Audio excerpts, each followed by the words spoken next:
Lubna Regragui, je suis médiatrice interculturelle et coordinatrice du département éducation populaire et vie communautaire au Caris Saint-Laurent. Le Caris Saint-Laurent est un organisme communautaire qui œuvre pour l'intégration et l'accompagnement des personnes nouvellement arrivées. Et nous sommes situés à l'arrondissement de Saint-Laurent. En fait, c'est un arrondissement très privilégié pour accueillir les personnes immigrantes. En fait, le projet Former pour l'inclusion est un projet qui découle de Vivons nos quartiers. Donc, c'est un projet où ma contribution a été de justement monter les ateliers, le contenu des ateliers, participer aussi à la réalisation des ateliers tests qui ont été offerts.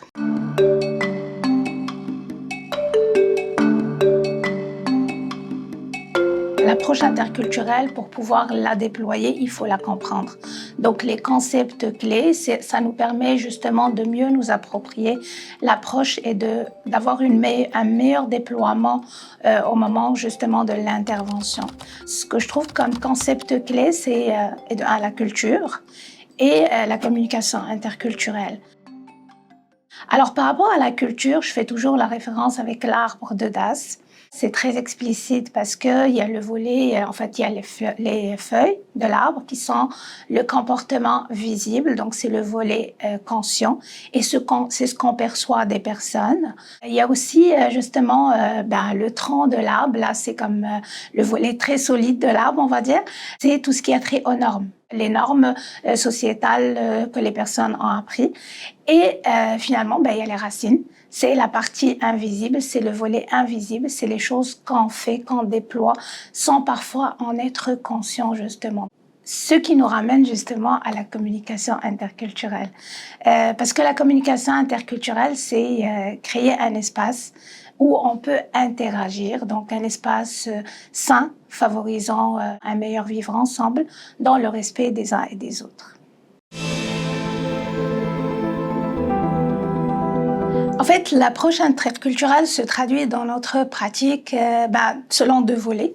Au niveau des activités collectives, donc c'est créer un pont entre la société d'accueil et les personnes nouvellement arrivées par l'organisation d'activités donc pour expliquer un peu les codes culturels de la société d'accueil, le fonctionnement. Par rapport au volet intervention individuelle, c'est un peu différent. Pour l'intervenant, c'est important que chaque intervention, elle est unique, elle est différente. On prend en considération la subjectivité justement de l'intervenant, la subjectivité de la personne qui est en face de nous, quand elle parle de son parcours, de ce qu'elle a vécu et ce qu'elle est en train de vivre aussi.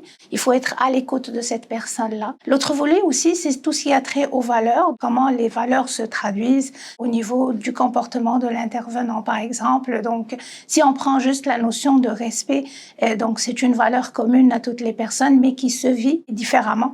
Au niveau du comportement visible, donc pour certaines cultures, donc le respect, c'est justement de ne pas regarder les personnes droit dans les yeux, alors que pour d'autres, c'est important de regarder les personnes droit dans les yeux, c'est un signe de respect. Quand on évoque le mot médiation, ça fait toujours un lien avec conflit. Or, les personnes nouvellement arrivées n'ont pas de conflit avec la société d'accueil. Dans mon cas, moi, je préfère le terme négociation. Une négociation avec les valeurs, nos propres valeurs, les valeurs de la société d'accueil. Il faut quand même qu'il y ait 3 critères. Le premier critère, c'est de reconnaître. Donc, de reconnaître qu'il y a une différence. On peut appeler ça conflit, mais c'est une différence. La deuxième étape, c'est justement de considérer l'autre comme un partenaire. C'est pas parce qu'on est intervenant qu'on connaît tout. Donc, ça nous détache un peu de l'ethnocentrisme. La troisième étape, c'est adhérer. Il faut que les personnes aient envie justement d'adhérer au processus pour amener la réussite de cette intervention. Quand on reçoit les personnes pour la première fois, c'est sûr qu'ils vont pas être à l'aise. On essaye de les écouter, on essaye de les mettre à l'aise par le sourire, par l'accueil chaleureux, mais ça prend du temps justement pour créer ce lien de confiance, pour favoriser cette ouverture. Donc généralement, ça peut s'opérer à partir de la deuxième rencontre, de la troisième rencontre. Quand on parle de l'approche interculturelle aussi, on parle de porteurs de culture. On peut être du même pays, mais ça ne veut pas dire qu'on a le même parcours ni la même compréhension des choses.